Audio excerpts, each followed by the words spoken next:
Test captaincy পাওয়ার পর শুভমান গিলের যে দায়িত্ববোধ বা পরিণতিবোধ অনেক গুণ বেড়ে গেছে, সেটা কিন্তু তার সাম্প্রতিক সময়ের পারফরমেন্সই বলে দিচ্ছে। এবারের ইংল্যান্ড সফরের আগে শুভমান গিলকে পাকাপাকিভাবে টেস্ট ফরম্যাটের ক্যাপ্টেন করার আগে অনেক প্রাক্তন ক্রিকেটার থেকে শুরু করে ক্রিকেট বিশেষজ্ঞরা পরামর্শ দিয়েছিল যে শুভমান গিল আগে নিজেকে টেস্ট ফরম্যাটে ব্যাটার হিসেবে প্রতিষ্ঠিত করুক, তারপরে না হয় তার হাতে ক্যাপ্টেন্সির দায়িত্ব তুলে দেওয়া গেলেও যেতে পারে। তো সেই জায়গা থেকে শুভমান গিলের এবারের ইংল্যান্ড সফরে নিজেকে প্রমাণ করার একটা আলাদা তাগিদ ছিল। আর সেই তাগিদ থেকে কিনা এই সফরের প্রথম দুই টেস্টে তিনি ব্যাক টু ব্যাক সেঞ্চুরি পেলেন। প্রথম টেস্টে সেঞ্চুরি পাওয়ার পর দ্বিতীয় টেস্টেও শুধু সেঞ্চুরি পাননি, মানে এই ইনিংসটাকে তিনি ডাবল সেঞ্চুরিতে কনভার্ট করেছেন। আর এমনভাবে আর কি ইনিংসটাকে তিনি মানে সাজিয়েছেন যাতে করে মাল্টিপল নাম্বার অফ রেকর্ডসও তিনি ব্রেক করেছেন ওয়ার্ল্ড ক্রিকেটার, আর অ্যাট দ্য সেম টাইম নতুন নতুন কিছু রেকর্ডসও করেছেন। তো এই শুভমান গিল যখন এজব্যাস্টন টেস্টে ব্যাটিং করতে নামলেন প্রথম দিনের মানে প্রথম সেশনের খেলার একেবারে শেষ বেলায়, ভারতের স্কোরটা ছিল 2 উইকেটে 95। আর তিনি যখন আউট হলেন ওই দ্বিতীয় দিনের খেলার একদম লাস্ট সেশনে, ভারতের স্কোরটা তখন দেখাচ্ছে 8 উইকেটে 574। 95 থেকে ওই 574, ভাবুন মানে এই মাঝের এই পিরিয়ডটায় শুভমান গিলের এই 269 রানের ইনিংসটা ঠিক আসলেই কতটা ইনফ্লুয়েন্স ছিল, মানে ঠিক কিভাবে তিনি মানে নিজের ইনিংসটাকে বিল্ড আপ করার পাশাপাশি ভারতের দলগত স্কোরটাকেও একটা ম্যামথ টোটালে নিয়ে চলে গেছেন। তো এই শুভমান গিল মানে যখন ব্যাটিং করতে নেমেছিলেন ওই প্রথম দিনে, মানে শুরুর থেকেই যে খুব একটা কমফোর্টেবল ছিলেন তা কিন্তু নয়। শুরুর দিকে তিনি বেশ কিছুটা স্ট্রাগল করছিলেন পেস বোলারদের এগেনস্টে, পার্টিকুলারলি ক্রিস ওকসের ওই আউটগোয়িং ডেলিভারিতে একটা দুইটা সূক্ষ্ম আউটসাইডেজও তিনি হয়েছিলেন, কিন্তু ক্যাচের চান্স দেননি। ওই মানে হাফ চান্সের থেকেও কম চান্স দিয়েছিলেন, কিন্তু লাকিলি দু একটা ক্ষেত্রে আবার বাউন্ডারিও পেয়ে গেছিলেন। শুরুর দিকে খুবই সাবধানী হয়ে ব্যাটিং করছিলেন, একেবারেই রিস্ক নিচ্ছিলেন না। প্রথম 80 বা 85 বল পর্যন্ত তিনি 35 বা 40 স্ট্রাইক রেটে ব্যাটিং করছিলেন। আর তিনি ক্রিজে আসার পর ওই যশস্বী জয়সওয়ালের সাথে একটা 66 রানের অমূল্য পার্টনারশিপ গড়ে তুলেছিলেন। আমি মনে করি ওই জুটিটা না হলে কিন্তু ভারতের আরেকটা ব্যাটিং বিপর্যয় হওয়ার আশঙ্কা দেখা গেলেও যেতে পারত। এরপর জয়সওয়াল যখন 87 রান করে আউট হয়ে গেছিলেন, তারপর ঋষভ পান্তের সাথেও আরেকটা পার্টনারশিপ গড়ে ওঠে শুভমান গিলের, 47 রানের জুটি গড়ে ওঠে। কিন্তু ঋষভ পান্ত এরপরে আউট হয়ে যাওয়ার পর নিজের ওই পুরনো রিদমটা ফেরত পেয়ে তারপর দেখছিলাম পেস বোলারদের এগেনস্টে খুব ভালো মতো শট নেগোসিয়েট করছেন। ওই যখন আর কি রিদমটা ফেরত পেয়ে গেলেন, মানে তিনি নিজের যখন ওই ব্যক্তিগত 40 বা 42 রানের মতো করে ফেলেছিলেন, তারপরেই দেখলাম তিনি প্রপার ছন্দটা ফেরত পেলেন। চমৎকার কিছু শটস নেগোসিয়েট করেছিলেন প্রথম দিন, multiple number of cover drives তিনি মেরেছেন, মনে হচ্ছিল যেন একেবারে ক্রিকেট ব্যাকরণের পাতা থেকে উঠে আসছে শটসগুলো। আর তার এগেনস্টে যে শর্ট বলের থিওরি নিয়েছিল মাঝে ইংল্যান্ড, সেগুলোকে দেখছিলাম যথেষ্ট ভালো মতো পুল শটে তিনি ওগুলোকে বাউন্ডারিতে কনভার্ট করছিলেন। আর শোয়েব বাশিরকে দেখলাম ডাউন দ্য উইকেটে এসে ওই লং অনের উপর দিয়ে একটা বাউন্ডারি মেরে নিজের 50টা কমপ্লিট করেছিলেন। আর এরপর মানে রবীন্দ্র জাডেজার সঙ্গে ওই মানে প্রথম দিনের খেলার একবারে শেষ বেলায় 99 রানের যে অপরাজিত জুটিটা গড়ে তুলেছিলেন এই শুভমান গিল, মানে এই জুটিটার জন্যই বলতে পারেন ভারত ম্যাচেও যেমন প্রবলভাবে কামব্যাক করেছিল ওই মাত্র 3 রানের মধ্যে 2 উইকেট চলে যাওয়ার পর, আর প্রথম দিনের খেলার একেবারে শেষ বেলায় এই শুভমান গিল নিজের সেঞ্চুরিটাও তুলে নিয়েছিলেন। তো যার ফলে প্রথম দিন তিনি 114 রানে অপরাজিত ছিলেন। এরপর দ্বিতীয় দিনের খেলা যখন শুরু হয়েছিল তখন ওই আবার নতুন ডিপ বল নিয়েছিল ইংল্যান্ড, মানে প্রথম দিনের খেলার একেবারে শেষ বেলায় নিয়ে নিয়েছিল, কিন্তু মানে শুরুর দিকে ওই ওভারকাস্ট কন্ডিশনের জন্য বল বেশ ভালো মতো মুভ করছিল, সেই কারণে দেখলাম শুভমান গিলের নিজের ওই চেনা ছন্দে ফেরত আসতে বেশ কিছুটা সময় লাগলো। শুরুর দিকে ক্রিস ওকসের একটা ওই ডেলিভারিতে আউটসাইডে তিনি হয়ে গেছিলেন, কিন্তু বাউন্ডারি পেয়ে গেছিলেন, মানে ক্যাচের চান্স হয়নি। কিন্তু তারপরে দেখলাম ওই প্রথম 20 থেকে 30টা বল খেলার পর শুভমান গিল আবারও নিজের ওই পুরনো ছন্দে স্বাভাবিক ছন্দে ফেরত এলেন।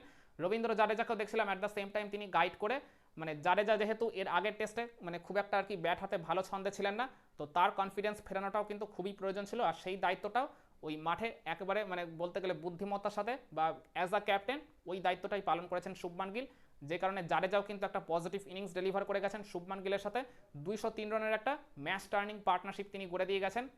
ওই দ্বিতীয় দিনের খেলার প্রথম সেশনের একদম লাস্টের দিকে রবীন্দ্র জাডেজা যখন আউট হয়ে গেছিলেন তখন ভারতের স্কোরটাকে অলরেডি ওই 400+ হয়ে গেছে।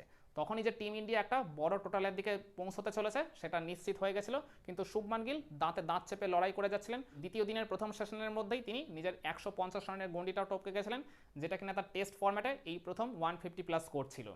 আর এরপর সেকেন্ড সেশনে খেলা যখন শুরু হলো, ওয়াশিংটন সুন্দর যখন ক্রিজে এলেন তিনি একবারই আর কি শুরুর দিকে মানে ছন্দ পাচ্ছিলেন না খুঁজে। প্রথম 40 বা 45 বলে মাত্র 5 রান করেছিলেন, মানে শর্টসই খেলতে পারছিলেন না। আর অপরদিকে ইংল্যান্ডের পেস বোলাররা কন্টিনিউয়াসলি তাকে শর্ট বল করে বিব্রত করে যাচ্ছিল, কিন্তু তখন এই শুভমান গিল তিনি তো এক প্রান্ত থেকে রান তোলার কাজটা করছিলেন পজিটিভ ব্যাটিংয়ের মাধ্যমে, অপরদিকে ওয়াশিংটন সুন্দরকেও ওই মানে প্রতিরোধ গড়ে তোলাতে আর কি উদ্বুদ্ধ করছিলেন, তাকে ওই জায়গায় গুরুত্বপূর্ণ কিছু টিপস দিলেন। তারপর দেখলাম এই ওয়াশিংটন সুন্দর আস্তে আস্তে তিনি নিজের খোলস থেকে বেরিয়ে তিনিও একটা দুইটা করে শর্টস খেলা শুরু করলেন, ওই স্পিনারকে তিনি টার্গেট করলেন ওই মানে শোয়েব বাশিরকে। আর যার ফলে শুভমান গিলের কাজটাও কিন্তু তুলনামূলকভাবে অনেকটাই সহজ হয়ে গেল।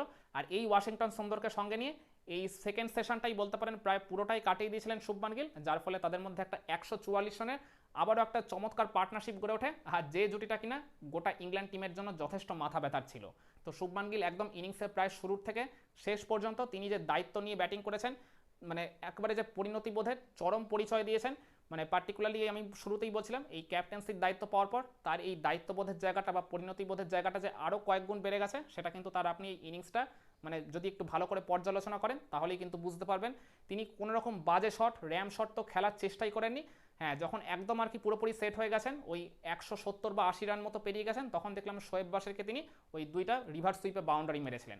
তখন তো তিনি একজন সেট ব্যাটার, তখন তার ওই পার্টিকুলার শট খেলতে কোনো রকম অসুবিধা হওয়ার কথাই নয়। এরপর ইংল্যান্ডের মানে গোটা টিম বিব্রত হয়, মানে যখন তারা ওয়াশিংটন সুন্দর আর শুভমান গিলের জুটিটাকে ভাঙতে পারছিলেন না, তখন মানে হ্যারি ব্রুককে মানে বাধ্য হয়ে অ্যাটাকে এনেছিল, মানে যিনি কিনা একেবারেই বোলিং করেন না, ওই পার্ট টাইমার বোলার, তাকেও দেখলাম শুভমান গিল কিন্তু যথেষ্ট চার্জ করে আর কি মানে রান তুলে নিতে থাকছিলেন। তার একটা ওভারে দেখলাম ব্যাক টু ব্যাক 3টা বাউন্ডারি মেরে এই হ্যারি ব্রুকের কনফিডেন্সটা পুরোপুরি ব্রেক করে দিয়েছিলেন এই শুভমান গিল। আর শুভমান গিলের এই পার্টিকুলার ইনিংসটা একটা খুবই ইন্টারেস্টিং ফ্যাক্ট রয়েছে, তিনি শোয়েব বাশিরকে বাউন্ডারি মেরে 50 কমপ্লিট করেছিলেন, মানে নিজের হাফ সেঞ্চুরিতে পৌঁছেছিলেন। আর তারপর জো রুটকে একটা চমৎকার স্লগ সুইপে বাউন্ডারি মেরে তিনি সেঞ্চুরি কমপ্লিট করেছিলেন, নিজের 100টা তুলেছিলেন। আর এরপর ওই তিনি যখন 250 রানের গন্ডি টপ করলেন, সেখানেও দেখলাম হ্যারি ব্রুককে একটা ওই লেট কাট খেলে মানে বাউন্ডারি মেরেই তিনি নিজের 250 রানের মাইল ফলকটা স্পর্শ করলেন। তিনি যেভাবে যেরকম টাচে ছিলেন, যে রিদমটা ক্যারি করছিলেন, অলমোস্ট আর কি ফ্ললেস ইনিংসই খেলেছেন বলা চলে। সেভাবে ক্যাচের বা অন্য কোনো আউটের সুযোগই দেননি প্রতিপক্ষকে, তাতে করে তার মানে ট্রিপল সেঞ্চুরিটা তিনি ডিজার্ভ করতেন বলে আমি মনে করি। কিন্তু ওই জশ টাঙের একটা শর্ট পিচ ডেলিভারিতে তিনি কিছুটা ওই লেজি শট খেলে ফেললেন, একটু বলতে গেলে টাইমিংটা তার প্রপার হয়নি, তিনি ওই ফুল ফেজে ব্যাটটাকে ঘোরাননি, পাওয়ারটা ঠিকমতো জেনারেট করেননি বলেই স্কোয়ার লেগের ফিল্ডারের হাতে ক্যাচ দিয়ে এই দ্বিতীয় দিনের খেলার একেবারে শেষ বেলায় নিজের উইকেটটা খুইয়ে ফেলেন। তো যার ফলে তার এই 269 রানের চমৎকার ফ্যান্টাস্টিক অলমোস্ট ম্যাচ উইনিং ইনিংসটা এখানেই সমাপ্তি ঘটে। তার এই ইনিংসে তিনি 30টা বাউন্ডারি, 3টা বড় বড় ছক্কা নেগোশিয়েট করেছেন। আর যার ফলে কিনা ভারত এই প্রথম ইনিংসে ইংল্যান্ডের এগেনস্টে 587 রানের একটা ম্যামথ টোটাল তুলে ফেলে। আর ভারত যদি ম্যাচটা জিতে যায়, এজবাস্টন টেস্টে যদি ভারত মানে এই পঞ্চম দিন শেষে বা চতুর্থ দিন শেষে জয় পেয়ে যায়, তাহলে ডেফিনেটলি শুভমান গিলের এই একটা ইনিংসেই ম্যাচের অনেক বড় টার্নিং পয়েন্ট হিসেবে দেখা দেবে বা সবচেয়ে বড় কার্যকরী ভূমিকা হিসেবে পালন করবে, এটা নিয়ে তো আর কোনো রকম সন্দেহই নেই। তো কেমন লেগেছে আপনাদের কাছে শুভমান গিলের এই 269 রানের ম্যাচিউর ইনিংসটা, কিংবা আপনারা কি মনে করেন এই সফরের বাকি টেস্টগুলোতে শুভমান গিল তার এই ভালো ফর্মটা ক্যারি করতে পারলে আর কয়টা সেঞ্চুরি তিনি পেতে পারেন?